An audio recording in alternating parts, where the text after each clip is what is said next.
Olá pessoal do canal Brasil Notícias, estou chegando trazendo mais informações para vocês. Eu sou Rio Gley Fagundes. Presta atenção, gente, tem um vídeo aqui do meu lado, tá? Hoje é 24 de setembro de 2020, na descrição do vídeo você encontrar o link para esta matéria. Como eu disse, tem esse vídeo aqui do lado e eu vou mostrar para vocês já já. Então vamos direto ao ponto para não perder tempo aqui, tá? Ó, bomba! A verdade sobre as queimadas no Pantanal. A palavra de quem conhece e vive na região. Mostro já o vídeo para vocês. Se inscreve, comenta, compartilha, deixa o seu like, aperte as notificações. Na descrição do vídeo tem conta bancária. Curte nosso canal, gosta do nosso trabalho? Seja um apoiador e um colaborador. Gente, o que eu vou mostrar para vocês aqui, você não vai ver no Jornal Nacional. Não vai. Ó, em entrevista à TV Jornal da Cidade Online, Jorge Figueiredo, presidente do Conselho da Bacia Hidrográfica do Rio Miranda, no Mato Grosso do Sul, e vereador na cidade de cadê? Volta. Aqui. De Bonito, fala sobre o que realmente está acontecendo no Pantanal, com a propriedade de quem conhece e vive na região. Não tenho dúvidas que existem pessoas interessadas, colocando fogo para criar um clima de terror. Querem levar, principalmente para o exterior, a ideia de que o Brasil não está cuidando do seu meio ambiente. Uma imagem totalmente falsa e mentirosa. É só olharmos os números. Presta atenção nisso aqui, gente. É gente de lá, tá? Aqui. Os ambientalistas de gabinete vêm com muito mais ideologia do que conhecimento, criticou Figueiredo. Ele também denunciou a possível participação de algumas ONGs nos incêndios criminosos e elogiou a atuação do Exército no combate imediato ao fogo. Bom, vamos lá, para não perder tempo, gente, aqui. Jorge, com sua experiência no assunto, conta pra gente o que realmente está acontecendo no Pantanal. Qual a proporção das queimadas, quanto que há de verdade e de terrorismo nessa história? Berenice, o Pantanal é o seguinte, sempre houve nessas épocas questão de queimadas, né? Tanto no Pantanal, aqui nós estamos aqui na região sudoeste do Bonito, região do Planalto, quando clima seco, época de baixa precipitação pluviométrica, né? Então você tem esse quadro que favorece as queimadas, né? Na questão do Pantanal, por que se agravou mais que nós vemos isso aí? Algumas situações que a gente observa, né, e eu falo assim, como nós temos aqui, estamos muito próximos do Pantanal, nós temos muitas pessoas conhecidas, proprietárias daquela região, moradores, né, que nasceram, se criaram lá e conhecem aquelas características de todo o Pantanal. Então, o que nós vemos? Sempre teve ali no Pantanal, por exemplo, a questão da criação de gado, né? O gado ali há mais de 3 séculos está presente no Pantanal, né? Faz parte, vamos dizer ali, do bioma, já vamos dizer assim, né? E o que acontece? Por exemplo, no ano passado, nós tivemos um período de novembro a março, que é o período de chuvas, com pouca precipitação pluviométrica, abaixo do normal, uns 40% a menos. Quer dizer, tivemos já um período com essa baixa questão de chuvas, né? E aí, quando veio esse período de inverno, que já chove menos, já entrou meio seco, ok? Então, junto a isso, todo esse clima que já favorece para a questão de incêndios, de queimadas, nós temos um outro problema que é o seguinte, eu considero que isso aí tem agravado muito, as questões de criações de reservas. Por que isso? Quando você tem no Pantanal, o gado, o que acontece? Ele faz o pastoreio da vegetação, a vegetação nativa ali muito propícia para a criação de gado, né? Você tem o gado pastorejando, então ele mantém essa vegetação normalmente mais baixa. Em algumas situações, em algumas áreas, foram feitas reservas, né? Por exemplo, nós temos uma reserva do SESC, que é a parte do Pantanal, 40 mil hectares, tem uma ali da Camargo Corrêa, mais de 100 mil hectares, que ali foi retirado o gado daquela região. Certo? Então essa vegetação cresceu demasia porque não tem a concorrência do gado. Então você tem um volume muito maior de matéria verde, né? De matéria de vegetação, que no caso está seca. Então você tem aí essa quantidade enorme que quando entra um fogo, e nesse período é muito propício para pegar fogo, você tem aí acidental, até uma questão de o fogo, às vezes até vamos dizer assim, um fio com um reflexo do sol, pode acontecer isso, e tem naturalmente o incêndio, as queimadas que são propositais. Quando entra esse fogo, com essa vegetação muito mais alta, o gado, o estrago é muito maior, a proporção muito maior, a combustão ali muito forte, né? Levando aí, trazendo todo esse problema que nós estamos vendo, né? A prática de queimada é uma prática tradicional, quer dizer, o pantaneiro, o homem do campo que convive aqui ali, porque o que acontece? O Pantanal é uma realidade diferente, por exemplo, aqui do Planalto, que tem as áreas mecanizadas, né? Então, praticamente, as pastagens são artificiais, são plantadas, você não se usa mais o fogo. Antes você usava, antes dessa mecanização, você usava. Porque, só falando aqui rapidamente, o que acontece? Na nossa região aqui do Alto, você tinha as pastagens nativas de primeiro, né? E que numa época da seca, ela ficava muito fibrosa, não palatável, o gado praticamente ficava difícil de consumir. De consumo dessa pastagem. Então, o que se fazia? Fazia as queimadas, depois de uma chuva, aquela queimada chamada queimada fria, né? E aí vinha a renovação dessa pastagem para o gado comer. Hoje em dia não se faz mais isso porque você tem a pastagem artificial, né? Então não tem mais necessidade disso. Isso não acontece no Pantanal. Lá é difícil a área de mecanização, lá uma natureza totalmente particular, né? Com enchentes, etc. Lá não é fácil você fazer todo esse trabalho. Então, essa prática da queimada, que não é uma queimada programada, né? Então, ela evitava esse acúmulo de matéria verde, que nós estamos falando de matéria vegetal, né? Que, no caso, nessa época, fica o quê? Muito seca. Então, antes de essa queimada vinha, o gado comia, você mantinha essa vegetação mais rasteira.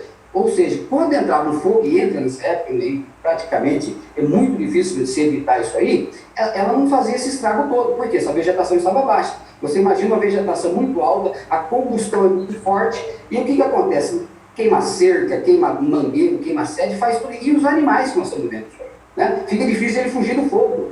Então, realmente, esse negócio de você entrar, esse pessoal, eu diria, esses ambientalistas, vamos dizer aí, de gabinete, que não tem a prática da vivência do dia a dia que o homem do campo tem, ocasionou isso aí, né? Você veja bem, só falando aqui, Benedito, o gado, ele convivia nesse ambiente, porque, veja bem, a região do Pantanal, o gado lá era um local totalmente apropriado para a criação do gado. Há mais de 3 séculos se praticava isso aí. Convivia nesse ambiente o gado. O gado faz parte desse bioma, né? Até para você ter uma ideia, falando aqui, nós temos, por exemplo, alguns problemas que nós aqui da região do Planalto temos, que é a questão de parasitas do gado, que nós chamamos de parasita externo, que seria carrapato, berne, né?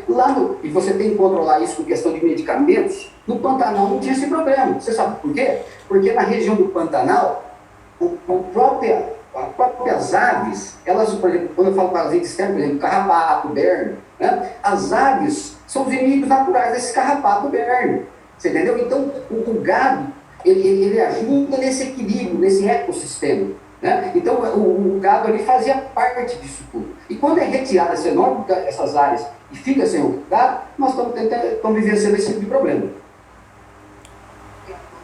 Bom, sabemos que por mais que o período de seca seja propício, incêndios dessa proporção podem ter sido provocados por criminosos. Inclusive, existem investigações a respeito. Como que está esse processo? Eu não tenho dúvidas que existem pessoas interessadas em colocando fogo para criar um certo clima de terror. Nós sabemos hoje que enfrentamos o problema do governo Bolsonaro e que nós vemos aí, querem levar não só para o brasileiro, mas principalmente a nível exterior, para outros países, que o Brasil não está cuidando do seu meio ambiente, né? Querendo que o Brasil, que o governo Bolsonaro não apoie a criação do meio ambiente, a preservação, criando uma imagem de terrorismo lá para fora, totalmente falsa, totalmente mentirosa. Nós somos hoje um país, com certeza, um dos países que mais preserva. É só nós olharmos os números, né? Não é uma narrativa ideológica. Se nós falarmos em números, o levantamento que deu na NASA, o levantamento da Embrapa aqui do Brasil, nós temos, de uma maneira geral, o Brasil tem 66% de área verde, mais que qualquer outro país.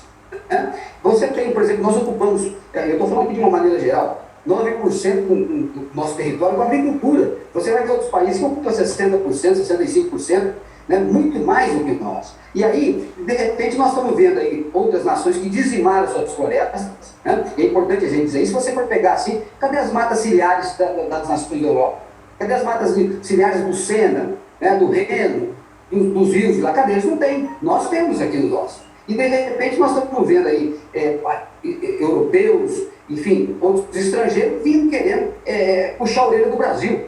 Isso aí, quando eles dizimaram as florestas deles. Estão compreendendo? Todos os nossos 6 biomas preservados, inclusive o Pantanal. Da Amazônia também. A Amazônia nós temos 84% de toda a sua área preservada. Né? Então, no Pantanal, a maior planície alagada do mundo, que tem um local excepcional de característica natural para a criação do gado, que sempre foi a força da nossa, uma das forças da nossa pecuária, né? O Pantanal tinha tudo isso aí. Hoje estão querendo levar uma imagem negativa e atacando o homem do campo, né? O homem pantaneiro que aprendeu a conviver com essa situação, com essa natureza muito forte, né? Com características separadas, e de repente vem os ambientalistas, que eu falo de gabinete, né? de os escritórios de ar-condicionado ali, muito mais ideológico do que com conhecimento. E cria-se uma narrativa totalmente distorcida, vendendo uma imagem para prejudicar a imagem do próprio país. Eu diria aí, Berenice, e eu não tenho muita dúvida que em muitos casos, algumas ONGs interessadas aí que recebem dinheiros internacionais, interesses internacionais, não sei aí, não vou falar, mas pessoas aí colocando fogo aí, sabe, para criar todo esse clima de terror aí e jogar a culpa tanto no governo quanto nos fazendeiros lá, nos pantaneiros, das pessoas da região. Eu acho que isso aí é um quadro que está muito claro para nós. Pois é. Bom, gente, eu vou cortar aqui porque senão o vídeo vai ficar um pouco longo, né? Vai ficar muito cansativo. Gente, se vocês quiserem acompanhar o restante, vocês acompanham. Tem muita coisa que eu acho que vale a pena você acompanhar, que é muito interessante, né? Eu acho bacana é que a Noruega é um dos países que está querendo fazer um boicote aqui com o Brasil, né? Por conta dessa questão climática. Agora, a parte bem engraçada da Noruega é que ela é uma das maiores acionistas de uma mineradora aqui no Brasil, que inclusive polui rios. Dá para você entender a contradição? Os caras estão atacando o Brasil, querendo fazer boicote por causa da Amazônia, porque Bolsonaro tá tocando fogo, jogando bituca de cigarro, né? Com coivarinha, Bolsonaro tocando fogo para cima, andando com isqueiro, né? Enfim, fazendo fogueira de São João na Amazônia, aquela coisa toda. E o engraçado é que os caras são um dos maiores acionistas de mineradoras aqui no Brasil que poluem rios, né? E eu fico me perguntando, por que ela não abandona a empresa então, a mineradora? Por que ela é acionista dessa empresa? Quer dizer, critica as queimadas, mas está poluindo nossos rios. Parece algo interessante para vocês ou não parece? Para mim parece muito interessante. Bom, gente, tá aí. Só para a gente encerrar também, uma coisa que é muito bacana quando eu vejo a galera criticando aí, né, como ele falou ali, os ambientalistas de gabinete. Eu moro aqui no Nordeste, meus pais são daqui, né? Não fui criado aqui, mas passei temporadas aqui na época de criança, uma parte da juventude, e sei como funciona isso aqui. Nós temos terras aqui, os meus pais, né? Meu pai já falecido, mas minha mãe está aí. Nós temos terras aqui no Nordeste. Aqui nós temos sítios, né? E veja só que interessante. Eu lembro que nós tínhamos comprado uma terra, isso tem uns 20 anos atrás, tem mais de uns 20, tem mais de 20 anos isso. E essa terra, ela estava toda cheia ela tinha uma mata dentro dela. E, naturalmente, você precisa derrubar essa mata para fazer o plantio, né? E a gente fazia uma queimada, a chamada queimada controlada. Por que queimada controlada? Porque você tem que proteger uma parte dessa mata, porque não pode derrubar ela toda, né? Até não é nem pela questão ambiental, até por uma questão nossa mesmo, porque, por exemplo, o que é que o nordestino usa para demarcar as suas terras? O que a gente chama de estacas de madeira. De onde vem essa estaca? Ela vem das matas que a gente costuma deixar dentro das nossas terras, para que você precise, eu preciso de umas estaquinhas. Você vai lá, você corta, né, a madeira, traz, prepara ela e faz as estaquinhas. Então, quer dizer, a gente foi lá e fez essa queimada controlada. É algo natural, gente. Faz parte da agricultura, faz parte né? Então, o pessoal tem muito esse negócio de atacar sem saber como é que funciona. Eles acham que a gente chega aqui, abracadabra, né, e a terra já está pronta. Não é assim que funciona. Enfim, e os caras ficam lá dando os pitacos deles sem saber como é a vida, né? Ó, você vê uma coisa aqui, no Nordeste aqui tem queimada. Eu não vejo ninguém se direcionando pro Nordeste. Aqui nós temos, gente. Aqui em Alagoas, volta e meia, a gente tem focos de queimada. Perto da minha cidade aqui, tem uma outra cidade que de vez em quando tem uns focos de queimadas. E aí? Eu não vejo ninguém, eu não vejo a Globo vindo aqui, eu não vejo nenhuma ONG vindo aqui, né? É a mesma coisa dos índios. Queimada a gente tem praticamente em todo o Nordeste aqui, você tem focos de queimada. Mas você vê falar alguma coisa? Não. Por que só o Pantanal? Porque no Pantanal, porque lá na Amazônia, embaixo daquela terrinha, está uma fonte inesgotável de riqueza. Então, nós não podemos queimar. Eles é quem querem fazer essa queimada. Se liga nisso. Canal Brasil Notícias. Fui.